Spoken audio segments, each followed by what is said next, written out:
Dear students, welcome to our YouTube channel, Bankura ব্রেনউইড। আমরা vector আলোচনা করছিলাম। আমি এর আগে দুটো লাইভ ক্লাস নিয়েছিলাম ভেক্টরের। তো ভেক্টরটা প্রায় শেষ হয়ে গেছে, আর দুটো ক্লাসের মধ্যে এটা থিওরি পার্টটা শেষ হয়ে যাবে, যেটা হচ্ছে যে ডট প্রোডাক্ট এবং ক্রস প্রোডাক্ট, অর্থাৎ ভেক্টর প্রোডাক্ট আমাদের বাকি রয়েছে। তারপর আমরা এমসিকিউ সলভ করব, দিয়ে পরে নেক্সট টপিক্সে অর্থাৎ নেক্সট চ্যাপ্টার ওয়ান ডাইমেনশনাল মোশনে যাব। আমি আবার বলছি, আমরা প্রথমে ভেক্টরের অংশটা পড়ছি, তারপর ওয়ান ডাইমেনশনাল মোশন পড়ব, তারপর আমরা টু ডাইমেনশনাল মোশন পড়ব, যেখানে আমরা আপেক্ষিক বেগ, বৃষ্টির বেগ, নদীতে নৌকোর বেগ, প্রজেক্টাইল মোশন এইসব পড়ব। কিন্তু তার আগে আমরা বেসিক ভেক্টরের যে পার্টটা, বিশেষ করে ভেক্টর অ্যালজেব্রার পার্টটা শেষ করছি। তো আজকে আমরা স্টার্ট করব ভেক্টর প্রোডাক্ট। যদি তোমরা আগের ক্লাসগুলি না দেখে থাকো তাহলে প্লেলিস্টে গিয়ে তোমরা দেখে নিতে পারো। আমি প্লেলিস্টের লিঙ্ক এই ভিডিও ডেসক্রিপশনে দিয়ে দেবো। তাছাড়া তোমরা চ্যানেলে গিয়ে প্লেলিস্ট দেখতে পারো, আলাদা আলাদা প্লেলিস্ট রয়েছে। Class 11 physics, class 11 mathematics, class 11 chemistry, আলাদা আলাদা রয়েছে। ওকে, তো আজকে আমাদের টপিকস হচ্ছে যে ভেক্টর প্রোডাক্ট। তো ভেক্টর প্রোডাক্ট, ভেক্টরের যে প্রোডাক্ট, দুটো ভেক্টরের যে প্রোডাক্ট সেটা দু রকমের হয়, একটা হচ্ছে ডট প্রোডাক্ট, একটা হচ্ছে ক্রস প্রোডাক্ট।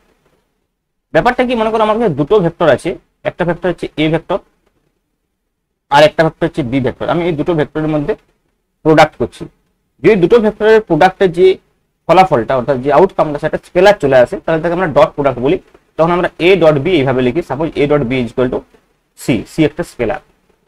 কিন্তু যদি এমন হয় যে এ এবং বি দুটো ভেক্টরের আমরা প্রোডাক্ট নিচ্ছি এবং তারপরে যেটা এলো নতুন যে ভেক্টরটা, নতুন যে রাশিটা এলো বা নতুন যে ফলাফলটা এলো সেটা যদি ভেক্টর রাশি হয়ে যায়, তখন তাকে আমরা ক্রস প্রোডাক্ট বলি। তখন এ ক্রস বি তখন সি ভেক্টর হয়ে যায়। অর্থাৎ দুটো ভেক্টর গুণ করে যদি আমরা স্কেলার রাশি পাই তাকে ডট প্রোডাক্ট অথবা স্কেলার প্রোডাক্ট বলা হয়।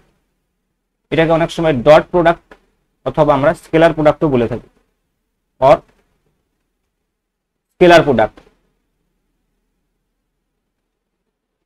আর এটা অনেক সময় আমরা ক্রস প্রোডাক্ট বা ভেক্টর প্রোডাক্ট বলে থাকি। এটাকে ক্রস প্রোডাক্ট বা ভেক্টর প্রোডাক্ট বা ভেক্টর প্রোডাক্ট। অর্থাৎ ভেক্টরের যে গুণ সেটা দুই ধরনের হতে পারে, একটা ডট প্রোডাক্ট, একটা ক্রস প্রোডাক্ট। তো প্রথমে আমরা ডট প্রোডাক্ট নিয়ে আলোচনা করব, এর কি কি বৈশিষ্ট্য রয়েছে, ডট প্রোডাক্টের অপারেশনটা কিভাবে হবে। তারপরে আমরা ক্রস প্রোডাক্ট সম্পর্কে বলবো, ক্রস প্রোডাক্টের অপারেশন কিভাবে হবে। ঠিক আছে, তাহলে প্রথমে আমরা স্টার্টিং করি ডট প্রোডাক্ট। আমরা দুটো ভেক্টরের ক্ষেত্রে বলবো প্রথমে। তিনটে ভেক্টরের ক্ষেত্রে বা চারটা ভেক্টরের ক্ষেত্রে আমাদের সিলেবাসে নেই। অনেক সময় যেই মেন বা নেটের সিলেবাসে তিনটা ভেক্টরের ক্ষেত্রে, যেটাকে ট্রিপল প্রোডাক্ট বলা হয়, দিয়ে দেয়। তো সেটা আমরা পরে ডিসকাস করব। আপাতত আমরা according to our syllabus dot প্রোডাক্টের আর ক্রস প্রোডাক্টের ডিসকাস করব। তারপর আমরা তিনটে ভেক্টরের ক্ষেত্রে কিভাবে হয় সেটাও আমি একটু ডিসকাস করে দেবো। ওকে, কারণ আমাদের টার্গেটটাই ছিল যে আমরা থিওরি পার্টটাকে পুরোপুরি শেষ করে ফেলবো থ্রু আউট দ্য সিলেবাস। সিলেবাসে যা যা আছে সবই সেটা নেট যে সিলেবাসে থাকলেও। ওকে, তো দেখো প্রথম আমরা যেটা বলবো সেটা হচ্ছে ডট প্রোডাক্ট। ডট প্রোডাক্ট বা ডট গুণ বলা হয় বাংলাতে। তো ডট প্রোডাক্টের ব্যাপারটা কি, দেখো মনে করো আমাদের কাছে দুটো ভেক্টর আছে, একটা ভেক্টর হচ্ছে এ ভেক্টর, সাপোজ এটাকে আমরা বলে দিলাম এ ভেক্টর, আরেকটা ভেক্টর আমরা বলছি যে বি ভেক্টর। ওকে, আরেকটা ভেক্টর আমরা বলছি বি ভেক্টর। বি ভেক্টরটা সাপোজ এইভাবে আছে এবং এ এবং বি এর মধ্যবর্তী কোণ যদি থিটা হয়, তাহলে এ ডট বি এটাকে এইভাবে ডিফাইন করা হয়। A dot B is defined as mod A অর্থাৎ এ ভেক্টরের মান ইন্টু মড বি অর্থাৎ বি ভেক্টরের মান ইন্টু কস অফ থিটা। দেখো অনেকের মনে এখানে কোশ্চেন চলে আসে যে কেন এটা হচ্ছে। আসলে এই প্রশ্নটাই ভুল যে কেন এটা হচ্ছে। আসলে এ বি কস থিটাটাকে আমরা ডিফাইন করেছি এ ডট বি হিসাবে, মানে এ বি কস থিটাটাকে লিখার এটা একটা পদ্ধতি। Mod A into mod B মানে এ বি কস থিটা। তাহলে তোমরা যদি বলো যে এই এ বি কস থিটা একে লেখার একটা পদ্ধতি হচ্ছে এ ডট বি, জাস্ট একটা নোটেশন। এ ডট বি হচ্ছে একটা নোটেশন। আমরা এ বি কস থিটা না লিখে এ ডট বি ভেক্টর আকারে লিখছি, আর কিছুই না। কিন্তু আমাদের এখানে জানার বিষয় হচ্ছে যে এই যে A dot B is equal to A B cos theta, এই ডেফিনেশনটা থেকে আমরা কি কি কনক্লুশনে পৌঁছাতে পারি, আমাদেরকে অ্যানালাইসিস করতে হবে। ভেক্টর এলজেব্রার এটা একটা অপারেশন যেটা অলরেডি ডিফাইন্ড। যেমন ধরো স্কেলার এলজেব্রা বা বীজগণিত যেগুলো তোমরা পড়েছো ক্লাস 10 অবধি, যোগ অলরেডি ডিফাইন্ড, 2 + 3 = 5 অলরেডি ডিফাইন্ড। তোমরা যেমন বীজগণিত পড়েছো এ প্লাস বি, এ মাইনাস বি, এ প্লাস বি প্লাস সি, এগুলো অলরেডি ডিফাইন্ড। সিমিলারলি আমরা যখনই একটা অ্যালজেব্রাকে প্রতিষ্ঠা করতে চাইবো কিছু অপারেশনস থাকে, যোগ, বিয়োগ, গুণ, ভাগ, যেমন তোমরা পড়েছো বীজগণিত। তেমনি আমরা ভেক্টর অ্যালজেব্রাকে আমরা যখন এস্টাবলিশ করছি, একটা অ্যালজেব্রাকে যখন ফর্ম করছি, ফাউন্ড করছি, তখন সেখানেও কিছু অপারেশন আমাদেরকে ডিফাইন করতে হবে অবশ্যই। যেরকম আমরা যোগ বলেছি, বিয়োগ বলেছি, আর গুণ বলেছি। দেখো ভেক্টরের ক্ষেত্রে অ্যাকচুয়ালি ভাগ বলে কোনো বিষয় নেই, আসলে গুণ বলেও বিষয় নেই। এই যে বিষয়টা আমি বলছি এটা আসলে বাইনারি অপারেশন। তো দেখো বাইনারি অপারেশন দিয়ে বললে তোমাদের একটু বুঝতে এখন অসুবিধা হবে ক্লাস 11, কিন্তু অ্যাকচুয়ালি জেনে রাখো এগুলো হচ্ছে এই গুণ আসলে নয়, ডট প্রোডাক্ট ক্রস প্রোডাক্ট আসলে ভেক্টরের গুণ নয়, এটা একটা বাইনারি অপারেশন। যে বাইনারি অপারেশন তোমরা পড়বে ম্যাথমেটিক্সে তোমাদের রয়েছে, তখন তোমরা বুঝতে পারবে যে আমি কেন এটাকে বাইনারি অপারেশন বলছি। ঠিক আছে, সেটা আমরা এখন ডিটেলস যাব না, বলতে গেলে অনেক কিছু বলতে হবে, তোমাদের বুঝতে তখন অসুবিধা হবে। আমাদের যেটা এখানে জানার বিষয় বা প্রয়োজন সেটা হচ্ছে ডট প্রোডাক্ট মানে হচ্ছে যে A dot B equal to A B cos theta. Dot প্রোডাক্টকে ডিফাইন করা হচ্ছে এইভাবে, A dot B equal to A B cos theta with certain property. এর কতগুলো প্রপার্টি আছে, যেমন কি কি প্রপার্টি, যেমন ধর আমাদের প্রপার্টিজ অফ ডট প্রোডাক্ট বা ধর্ম কি কি আছে, প্রপার্টিজ অফ ডট প্রোডাক্ট।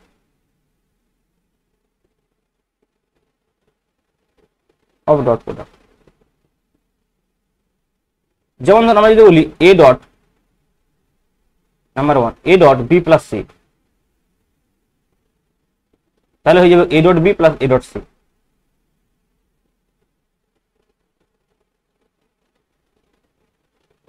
তেমনি মনে করো যদি থাকে A dot B,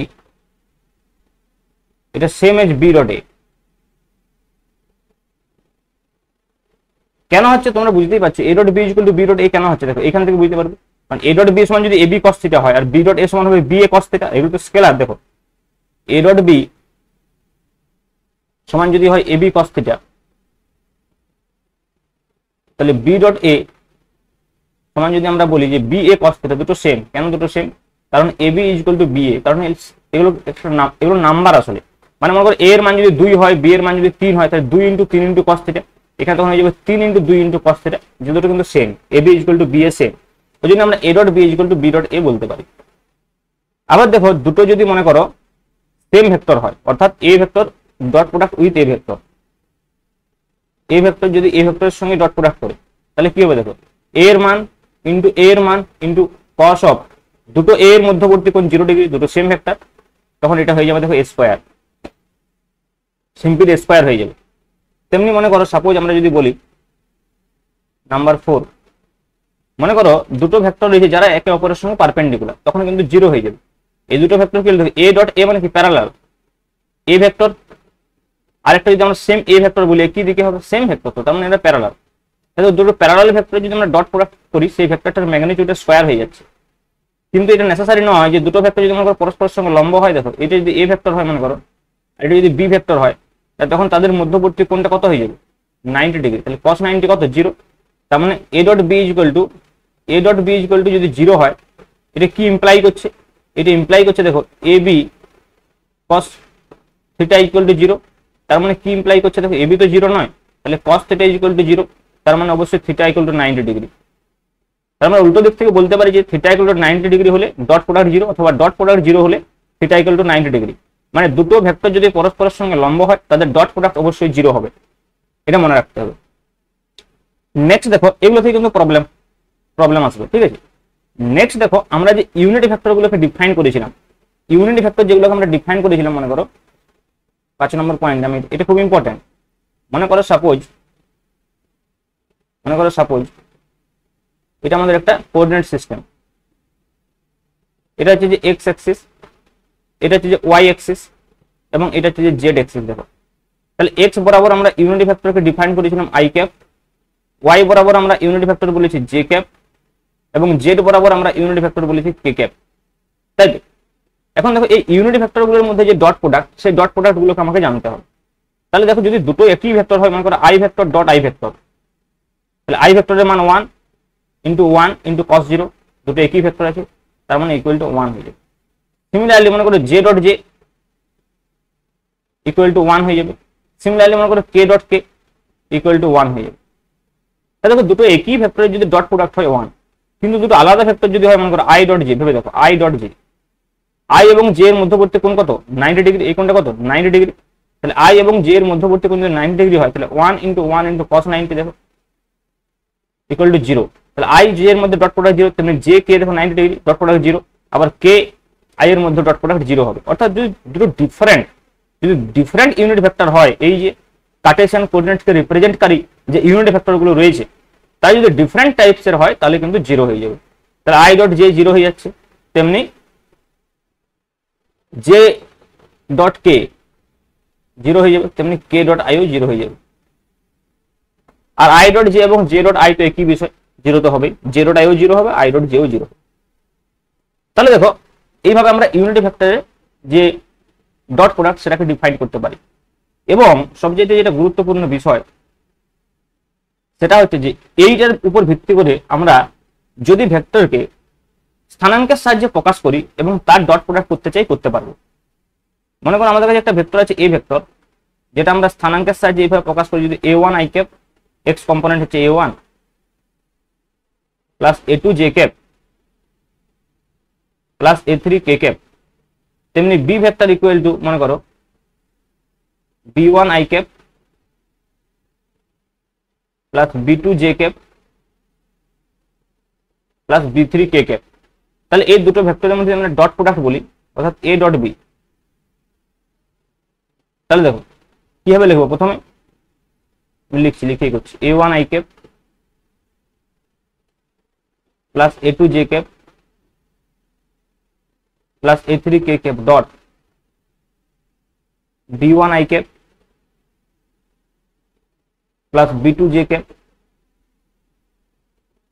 plus b3 k cap. তার ডট প্রোডাক্ট যখন করবো দেখো এমনি সিম্পলি যদি গুণ হতো, এটার সঙ্গে এটা গুণ হবে প্রথমে, তারপরে এটার সঙ্গে গুণ হবে এটা, তারপরে এটার সঙ্গে গুণ হবে এটা। দেখো একটা গুণ করলে তুমি বুঝতে পারি যে আসলে ব্যাপারটা কি হবে। যখন এই দুটার মধ্যে গুণ হবে দেখো a1 b1, a1 আর b1 তো স্কেলার, সিম্পল গুণ হয়ে যাবে a1 b1। কিন্তু দেখো এই i এর সঙ্গে যখন i এর গুণ হবে ভেবে দেখো i ডট i, মাঝে কি ডট আছে, তাহলে i ডট i কত হবে দেখো 1, তাহলে ইন্টু 1, তার মানে প্রথম টার্মটা a1 b1 হবে। তারপর দেখো a1 এর সঙ্গে দেখো যখন এর গুণ হবে তখন কি হবে, এখানে j ক্যাপ আছে দেখো, তাহলে i এর সঙ্গে যখন j ক্যাপ হবে তখন 0 হয়ে যাবে, i এর সঙ্গে যদি j ক্যাপ হয় 0 হয়ে যাবে। তেমনি ধরো k এর সঙ্গে i হলেও 0 হয়ে যাবে। তার মানে দেখো এই টার্মটার সঙ্গে যখন এই তিনটে টার্মের গুণ হবে তখন শুধুমাত্র এই একটি টার্মে সার্ভাইভ করবে, যেটা হচ্ছে a1 b1, মানে i এর সঙ্গে i এর অনলি হচ্ছে। তারপরে দেখো আবার সেখানে যখন a2 j ক্যাপ এর সঙ্গে এটা করতে যাব তখন এর সঙ্গে শুধুমাত্র এই j কে এই টার্মটাই সার্ভাইভ করবে, বাকি টার্মগুলো কিন্তু 0 হয়ে যাবে, তাই তখন হয়ে যাবে a2 b2। সিমিলারলি দেখো a3 এর সঙ্গে এই যে b3 সার্ভাইভ করবে, k ডট k1 হবে, বাকি টার্মগুলো হয়ে যাবে 0। Very simple dot product. তাহলে দেখো এটা ইকুয়াল টু হয়ে যাবে a ডট b। তার মানে আসলে i ক্যাপের সহগগুলোর গুণ, j ক্যাপের সহগগুলোর গুণ আর k ক্যাপের সহগগুলোর গুণ দিয়ে যোগ। মানে মনে করো সাপোজ আমার কাছে যদি এরকম একটা ভেক্টর থাকে, সাপোজ আমি বলছি মনে করো a1 i cap a2 j cap plus a3 k cap, আমি আবার সিম্পলিফাই করে দিচ্ছি ব্যাপারটাকে। আর যদি একটা ভেক্টর থাকে b যেটা হচ্ছে b1 i cap plus b2 j cap plus b3 k cap, তাই যদি a ডট b করি আমরা সিম্পল দেখো আমরা কি বলবো i এর সহগগুলোর গুণ a1 b1 প্লাস j এর সহগগুলোর গুণ a2 b2 প্লাস k এর সহগগুলোর গুণ a3 b3, বাস কমপ্লিট। ঠিক আছে, তাহলে আমরা একটা এক্সাম্পল নিলে বুঝতে পারবে। আমরা এর আগে পড়েছিলাম দেখো যে r সমান পজিশন ভেক্টর সম্পর্কে পড়েছিলাম, মনে করে দেখো যে পজিশন ভেক্টর r এর যে মান হয় সেটা হচ্ছে square root of x square plus y square plus z square, এরকম হয় root over x square plus y square plus z square position ভেক্টরের। দেখো এটা আমরা ডট প্রোডাক্টের সাহায্যে আনতে পারবো কিভাবে, কারণ দেখো আমরা অলরেডি জানি যে r ভেক্টরকে আমরা এইভাবে প্রকাশ করতে পারি যে x i cap plus y j cap plus z k cap, okay এইভাবে প্রকাশ করতে পারি। তাহলে আমরা যদি r ডট r বলি, মানে দুটো সেম ভেক্টরের ডট প্রোডাক্ট হচ্ছে দেখো r ডট r, তাহলে কত হবে x i cap plus y j cap plus z k cap dot same একটা লিখবো আবার x i cap plus y j cap plus z k cap. তাহলে দেখো যদি আই আই গুণ করি x into x x square, j j y into one y y square, k k এর সঙ্গে কে এর গুণ হবে z into z z square. আর লেফট সাইড দেখো আর ডট আর মানে কি আর স্কোয়ার, এ ডট এ মানে কি এ স্কোয়ার, তাহলে আর ডট আর হয়ে যাবে আর স্কোয়ার। তাহলে দেখো আর হয়ে গেল square root of x square plus y square plus z square. তাহলে এইভাবে আমরা দুটো ভেক্টরকে যদি স্থানাঙ্কের সাহায্যে প্রকাশ করা থাকে তাহলে তাদের ডট প্রোডাক্ট আমরা কিন্তু নির্ণয় করতে পারবো এই উপায়ে। ওকে, তাহলে নিশ্চয়ই তোমাদের ডট প্রোডাক্টটা অনেকটা অংশ কিভাবে করতে হবে প্রসেসটা তোমরা বুঝতে পারছো। দেখো ডট প্রোডাক্ট থেকে সবচেয়ে ফেমাস যেটা কোশ্চেন হয় যে দুটো ভেক্টরের মধ্যবর্তী কোণ নির্ণয় করো। মানে সাপোজ তোমাকে এইভাবে দিয়ে দিল, সাপোজ এইভাবে দিয়ে দিল যে এ ভেক্টর সমান দিয়ে দিবে এ ওয়ান আই ক্যাপ, যেটা আমি আগেই বলছিলাম। এগুলো অনেক সময় সংখ্যা থাকবে প্রবলেমের ক্ষেত্রে, আমি ইন জেনারেল ডিসকাস করার চেষ্টা করছি। প্লাস এ টু জে ক্যাপ প্লাস এ থ্রি কে ক্যাপ, এবং বি ভেক্টর বলে দিল তোমাকে যে b one i cap plus b two j cap plus b three k cap বলে দিল। তাহলে বলবো যে দুটো ভেক্টরের মধ্যবর্তী কোণ কত, theta is equal two what, মানে এ এবং বি এর মধ্যবর্তী কোণ কত। এই ধরনের প্রবলেমের ক্ষেত্রে কি করবে দেখো, প্রথমে ডট প্রোডাক্ট করে নেবে। যদি দুটো ভেক্টরের মধ্যবর্তী কোণ নির্ণয় করতে দেয় কখনো, ফার্স্ট তোমার কাজ হবে ডট প্রোডাক্ট করে নেওয়া। দেখো ডট প্রোডাক্ট করলে কি হবে, এ ডট বি আমরা সিম্পল জানি কি A one B one plus A two B two plus A three B three. তাহলে কি হবে বলতো, রাইট সাইডে তুমি একটা সংখ্যা পেয়ে যাবে। এটা তো কিছু একটা সংখ্যা হবে, A one B one A two B two A three B three. মনে করো সাপোজ এই সংখ্যাগুলোর অপারেশনটা করার পর তোমার এ dot B is equal to zero চলে এলো। যদি জিরো চলে আসে A dot B is equal to, তাহলে আমি অলরেডি আগেই বলে দিয়েছি যে এ এবং বি এর মধ্যবর্তী কোণ হয়ে যাবে 90 ডিগ্রি, কারণ এ বি লম্ব। আর আমার ফার্দার কিছু করারই প্রয়োজন নেই। যদি A dot B is equal to zero হয়ে যায়, কারণ দেখো A dot B is equal to zero মানে কি A B cos theta is equal to zero, আমি বারবার বলছি। তার মানে কি এ আর বি এর মান তো জিরো নয়, মান আছে, তাহলে কস theta is equal to zero হবে। আর কস থিটা জিরো মানে কি থিটা ইকুয়াল টু 90 ডিগ্রি। তাহলে দেখো যদি মনে করো তোমার এ dot B is equal to zero চলে আসে, তাহলে তোমার প্রবলেম সেখানে খতম, যে এ আর বি এর মধ্যবর্তী কোণ 90 ডিগ্রি। কিন্তু মনে করো যদি জিরো না আসে, এখানে একটা সংখ্যা চলে এলো, তখন আমাকে ফার্দার প্রসিড করতে হবে, কস থিটা ইজ ইকুয়াল টু বের করতে হবে। তো তাহলে এ ডট বি মানে আমরা কি জানি বলো, এ বি কস থিটা। তাহলে তোমার তখন A B cos theta equal to চলে আসবে রাইট সাইডের এটা A one B one plus A two B two plus A three B three. Okay, তখন তোমাকে এখান থেকে cos থিটা নির্ণয় করতে হবে, যে cos theta is equal to হয়ে যাবে a1 b1 plus a2 b2 plus a3 b3 divide by ab। এবার দেখো এই যে ab এর কথা আমি বলছি, ab মানে কি a এর মান ইনটু b এর মান। তাহলে a এর মান প্রথমে বসাবো, a এর মান কত হবে বলো। এখানে আমরা একটা ব্যাপারে যেতে হবে, a ভেক্টর সমান এটা রয়েছে, তো তাহলে a ভেক্টর যদি এটা হয় a এর মান কত হয়, আমি অলরেডি বলেছি। সাপোজ মনে করো a vector equal to a1 i cap plus a2 j cap plus a3 k cap. তাহলে a এর মান কত হবে, a এর মান হবে square root of a1 square plus a2 square plus a3 square. আমি স্থানাঙ্কের সাহায্যে যখন ভেক্টরের প্রকাশ করেছিলাম তখন অলরেডি আমি এইগুলো সম্পর্কে বলেছি। ওকে, তাহলে a1 b1 plus a2 b2 plus a3 b3, তাহলে a1 b1 divide by ab। তাহলে a এর মান ইনটু b এর মান বসাতে হবে। তাহলে উপরটা যেরকম আছে আমরা লিখে দিলাম same to same a1 b1। আচ্ছা নেক্সট পেজে লিখি। তাহলে দেখো আমাদের cos থিটা সমান অলরেডি কি হয়ে আছে, a1 b1 plus a2 b2 plus a3 b3 divide by a into b। a মানে হচ্ছে a এর মান, b মানে হচ্ছে b এর মান। এটাকে আমরা আরো সিম্পলিফাই ফর্মে এইভাবে লিখতে পারি a1 b1 plus a2 b2 plus a3 b3 divide by a এর মান হচ্ছে square root of a1 square plus a2 square plus a3 square into square root of b এর মান হচ্ছে b1 square plus b2 square plus b3 square. তাহলে এই অপারেশনটা করার পর এখান থেকে cos থিটার কিছু একটা ভ্যালু বেরিয়ে যাবে। যখন এখান থেকে আমরা cos থিটার কিছু একটা মান পেয়ে যাবো, সাপোজ মনে করো আমরা এই অপারেশনটা করার পর cos theta equal to half পেয়ে গেলাম, সাপোজ আমি বলছি, তখন থিটা ইকুয়াল টু কত হয়ে যাবে 60 ডিগ্রি। মনে করো এইটা ইকুয়াল টু আমি suppose cos theta equal two পেয়ে গেলাম 1/√2, তাহলে থিটা ইকুয়াল টু কত হবে 45 ডিগ্রি। কিন্তু এটা নেসেসারি নয় যে সবসময় হাফ 1/√2 পাবো, কমপ্লিকেটেড মানও আসতে পারে। সাপোজ মনে করো cos থিটা সমান চলে এলো 2/3, তখন থিটা ইকুয়াল টু কত হবে নির্ণয় করতে গেলে আমরা ক্যালকুলেটর ইউজ করব। কিন্তু আলটিমেট কথা হচ্ছে cos থিটা ইকুয়াল টু যদি আমরা কিছু একটা সংখ্যা বের করে নিতে পারি, তাহলে সেখান থেকে আমরা থিটা ইজিলি বের করতে পারবো। দেখো আমি একটা প্রবলেম দিচ্ছি, তাহলে তোমরা বুঝতে পারবে আরো ভালোভাবে। ওকে,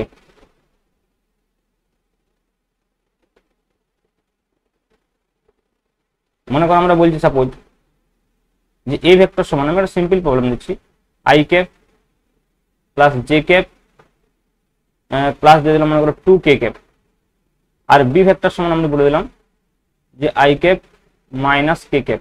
সাপোজ এটা বলা আছে, তোমাকে জিজ্ঞেস করছে থিটা ইকুয়াল টু কত, মানে এ এবং বি এর মধ্যবর্তী কোণ কত।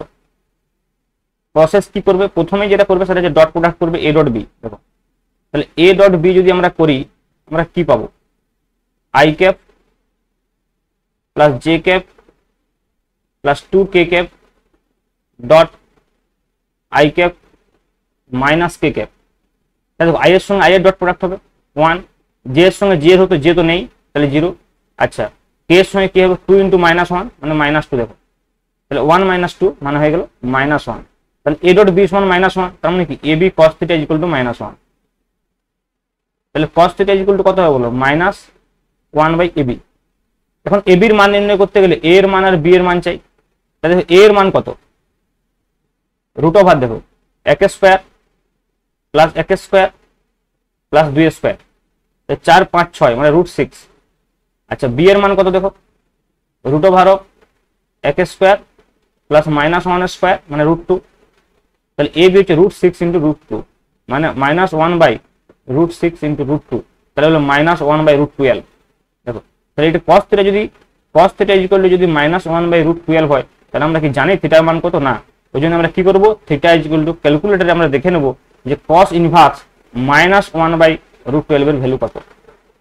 তাহলে এই মানটা যেটা আসবে সেটাই আমরা এখানে লিখে দেবো, সেটাই হয়ে যাবে অ্যান্সার। তো এইভাবে ডট প্রোডাক্টের থেকে বিভিন্ন ধরনের প্রবলেমস হবে। প্রথমে তোমাকে অপারেশনটা বুঝতে হবে যে কিভাবে আমরা ডট প্রোডাক্ট করছি। ডট প্রোডাক্টের যেটা সবচেয়ে গুরুত্বপূর্ণ প্রপার্টি সেটা হচ্ছে যদি দুটো ভেক্টরের ডট প্রোডাক্ট 0 হয়, তাহলে ভেক্টর দুটি পরস্পরের সঙ্গে লম্ব হয়। আদারওয়াইজ ডট প্রোডাক্টের যে definition a dot B equal to a b cos theta, সেটাও তোমাদেরকে বুঝতে হবে। তো এইগুলো থেকে আমরা আরো কিছু প্রবলেমস নেক্সট ক্লাসে করব, তারপর আমরা ভেক্টরের ক্রস প্রোডাক্ট সম্পর্কে পড়ব। আশা করি আজকের ক্লাসটা তোমরা বুঝতে পেরেছো। যদি কোনো সমস্যা থাকে আমাকে কমেন্টে জানাবে, তাহলে আমি নেক্সট ভিডিও শুরু করার আগেই সেটা তোমাদেরকে বুঝিয়ে দেবো। ওকে, তো আর যদি তোমরা নতুন হয়ে থাকো তাহলে অবশ্যই চ্যানেলটাকে তোমরা সাবস্ক্রাইব করো, ঠিক আছে। নোটিফিকেশন চলে যাবে, সমস্ত সাবজেক্টের ভিডিও আপলোড হচ্ছে তোমরা দেখতে পাচ্ছ। কিছুদিন তোমাদের রেজাল্ট বেরিয়েছিল বলে মাঝখানে কিছুদিন স্টপ ছিল, আবার আমরা কিন্তু ফুল ফর্মে শুরু করব, তোমরাও ফুল ফর্মে পড়াশোনা স্টার্ট করে দাও। ওকে, আর চ্যানেলটা শেয়ার করো একটু, যাতে করে সবাই জানে যে এরকম একটা চ্যানেলে কোয়ালিটি কন্টেন্ট দেওয়া হচ্ছে। ওকে, তো আজকের জন্য এইটুকুই, থ্যাংক ইউ।